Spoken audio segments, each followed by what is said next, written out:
Je pense que c'est ça, c'est la vie d'un papa qui vit une séparation, mais franchement, c'est pas facile.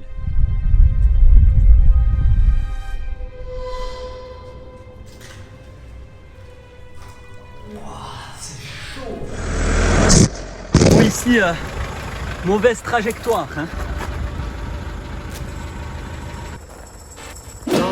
Salut, ça c'est moi, nomade, aventurier et surtout papa. Pour résumer, c'est simple.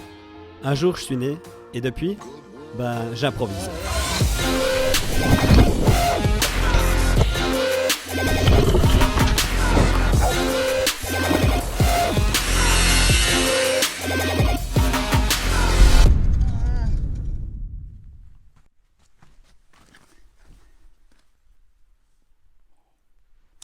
Bon.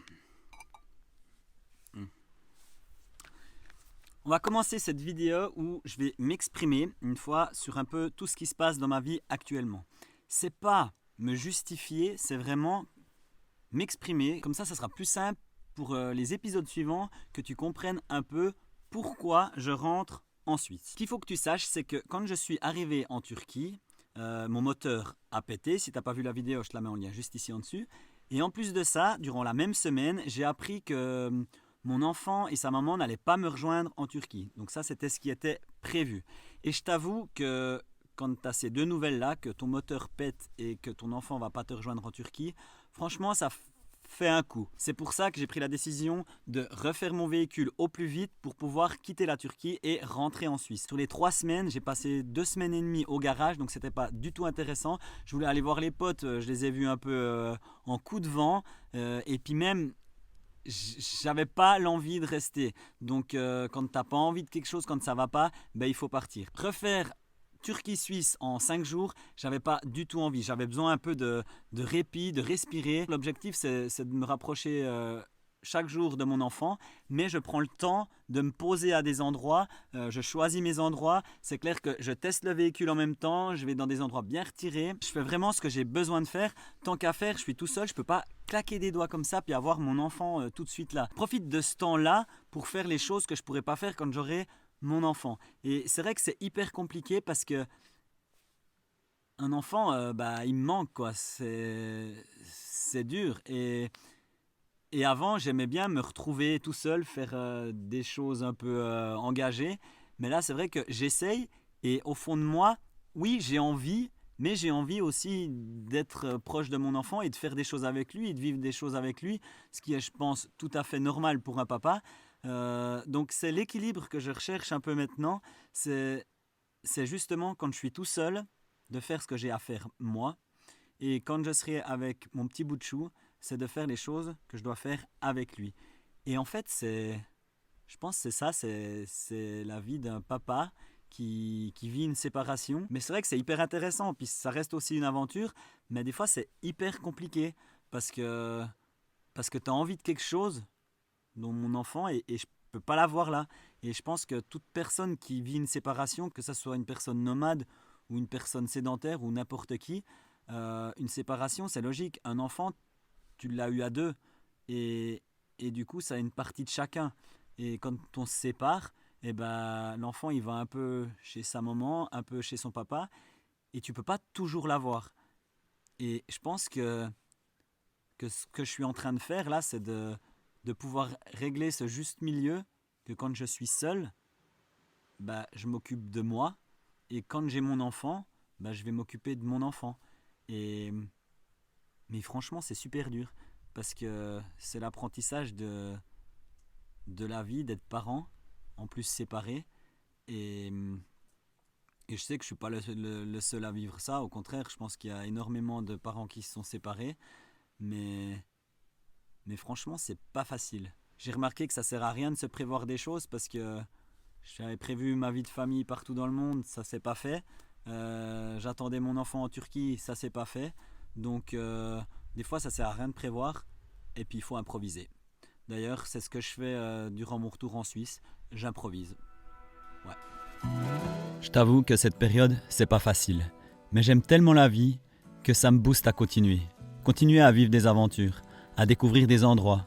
En plus de savoir que chaque jour je me rapproche le petit bout de chou, le fait de te partager une petite partie de mes découvertes me motive énormément. Alors pourquoi m'en priver ? Lors de mon retour en Turquie, en janvier dernier, j'ai découvert un endroit assez atypique en Grèce et du coup, j'y suis retourné pour faire quelques images. Bon, ce qu'il faut que tu saches, c'est que en fait, ces bains, j'ai trouvé très peu d'informations là-dessus. Ce qui est sûr, c'est qu'ils sont abandonnés. Ça a son charme parce que les locaux l'utilisent toujours, donc tout est délabré, mais les eaux chaudes sont toujours là. Et ce qui est bien, c'est qu'ils mettent quand même des poubelles. En fait, ils laissent la nature faire les choses, mais ils essayent de garder un peu le lieu un peu mystique, un peu magique comme ça. Et franchement, 2 jours, c'était déjà pas mal, mais 2 nuits, ça doit être vraiment cool.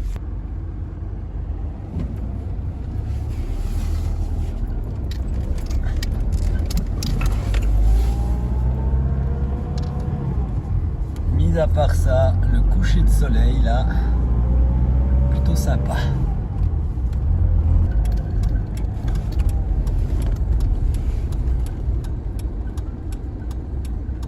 Ce qu'il faut que tu saches aussi, c'est que les bâtiments, ils sont au bout d'une route qui est un cul-de-sac. Donc les 600 derniers mètres de route, c'est vraiment déjà abandonné. Ça fait, ça fait déjà un petit peu glauque.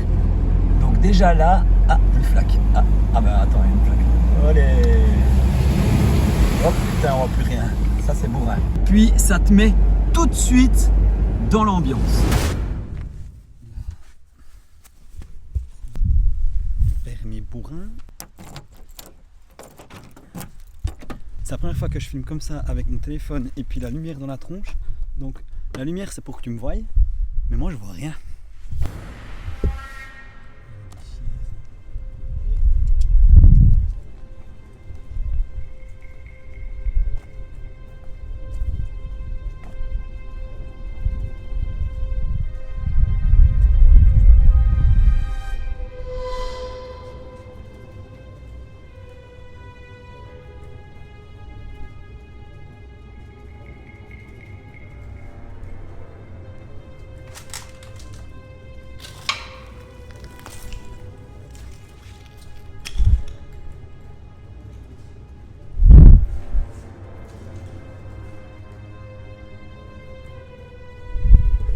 Qu'à trouver des bains où il n'y a personne. Et puis c'est bon.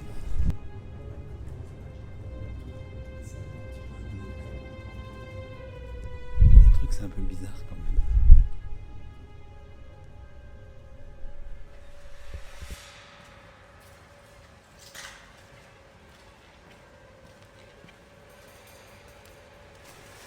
Bon.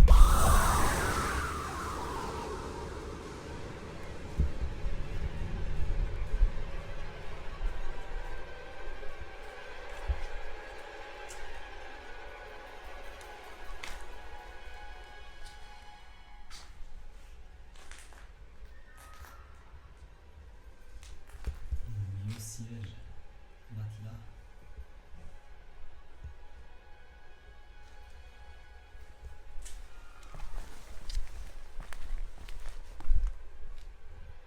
On voit que c'est squatté.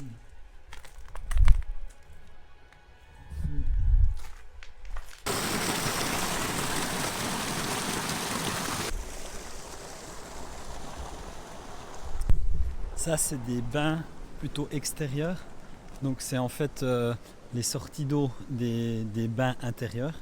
Et les locaux, ce qu'ils ont fait, ils ont mis des cailloux pour justement pouvoir bloquer l'eau puis faire des petits bassins à l'extérieur.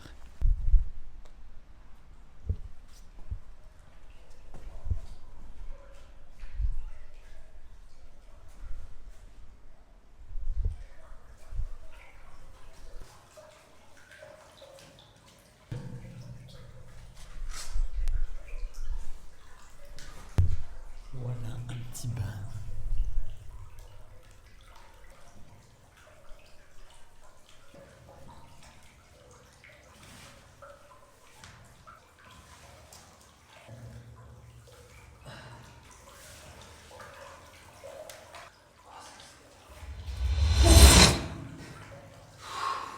Et wow, c'est chaud.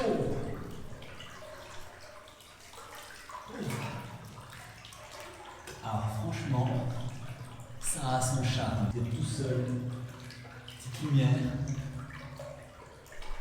Ah, t'as un petit kiff en plus, toi. T'apprécies les bains, mais t'apprécies le fait d'être là, quoi. Et c'est super chaud, je pense qu'ils sont à 38-40 degrés, je sais pas. Avec une bonne bière fraîche.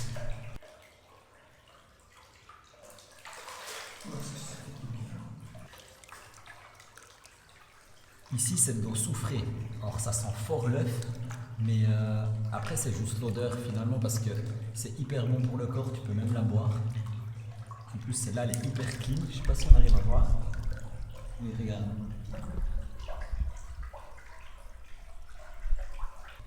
Il y a des bulles, et puis le sable, il bouge, tu vois. Ça sort depuis le sol.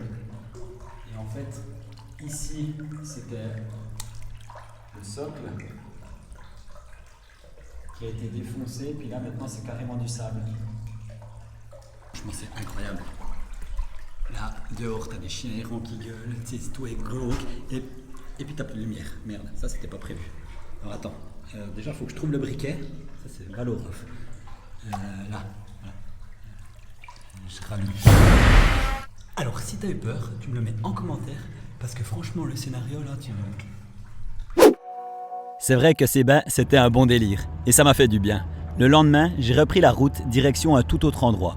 Bourrin et moi avions besoin de bouffer de la piste. Et ça tombe bien, car en Grèce, il y a de quoi faire.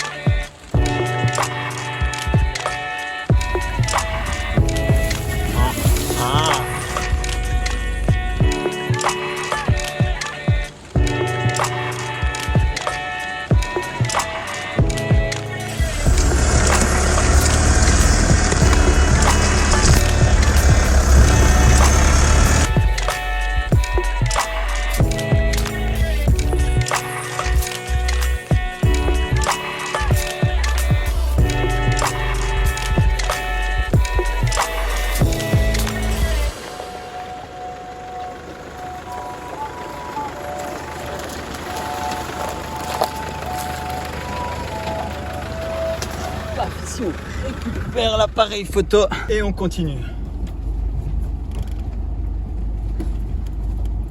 Alors le but c'était d'atteindre une plage, je pense que je vais y arriver. Le seul truc c'est que quand tu as déjà fait plus d'une heure et demie de piste, on va dire piste normale, standard, tu arrives à la fin puis que c'est le bordel, tu n'as juste pas envie de reculer, tu vois. Donc tu continues doucement, mais tu continues. Le problème c'est que tu le vois peut-être pas comme ça à la caméra, mais c'est hyper en pente. Et autant te dire que j'ai pas vraiment de place pour retourner. Donc autant te dire qu'une fois que tu y vas, tu y vas. Bon ici, mauvaise trajectoire. Faut que je change, là j'ai la roue qui touche plus le sol.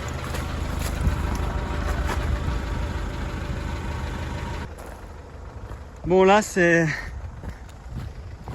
des fois ça peut sembler vraiment craignos, mais ça va en fait si tu prends bien la trajectoire, ça passe. Bon la piste, elle est bien défoncée. Puis là ça va passer, faut juste bien prendre le truc. Je vais quand même aller voir un peu plus loin, parce que si là j'arrive sur la fin, et si vraiment à la fin ça merde fort, ça sert à rien que j'aille plus loin quoi. Mis à part ça, le spot, je pense qu'il va être pas mal. Alors là, pour comparer avec le Nissan et la cellule sur le pick-up, clairement là on passait pas. Parce que le pick-up passe partout, mais on était tellement gros, tellement lourd, que le problème c'est pas les branches, c'est les dénivelés. Et là il y avait aussi pas mal de dénivelés, donc tu pouvais pas passer avec la cellule. C'est pour ça que j'ai pris maintenant un 4x4 et que je veux une tonne de toit pour avoir le minimum de hauteur, pour pouvoir vraiment passer partout. Ah putain comment c'est beau. Mate-moi ça. Donc voilà mon mon lieu de séjour pour une durée indéterminée.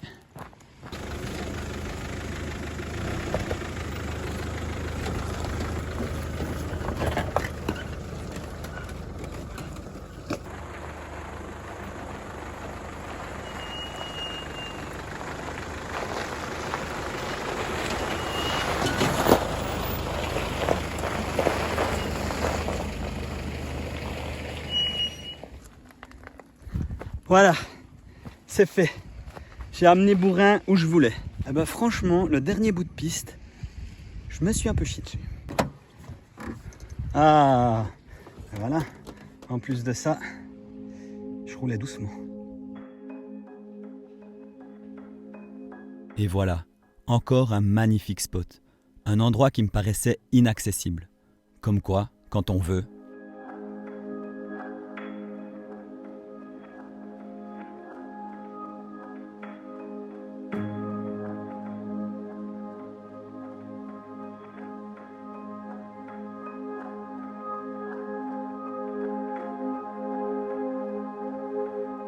durant mon périple, je cache des petits mots à petits bouts de chou, dans des endroits bien précis.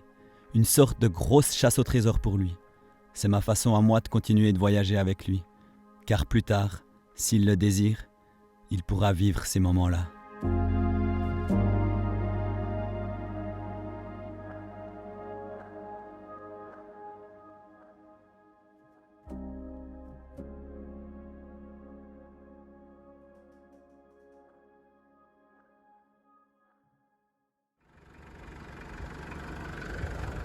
Bon, c'est le moment de vérité. Je t'avoue que je suis pas serein parce que en descendant, je me suis pas fait des frayeurs, mais j'ai remarqué que des fois le véhicule il partait vraiment fort et je sais pas en fait si je pourrais remonter parce qu'en plus c'est un peu gras, donc j'ai pas de treuil.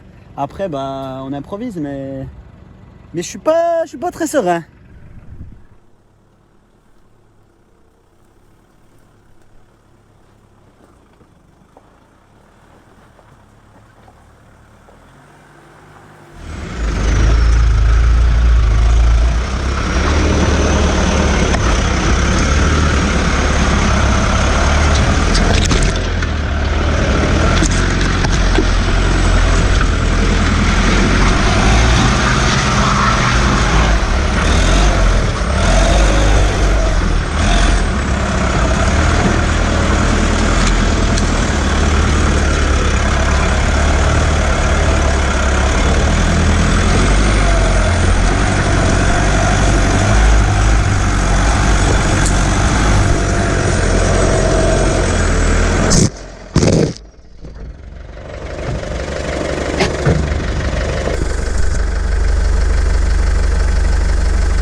Et franchement, c'est plutôt sympa cette histoire ici. Regarde-moi ça. Donc je suis assez content parce que, en fait, oui, j'ai dû gazer un petit peu pour pouvoir monter la partie qui était vraiment grasse. Mais la plupart du temps, je suis en première lente et ça marche d'enfer.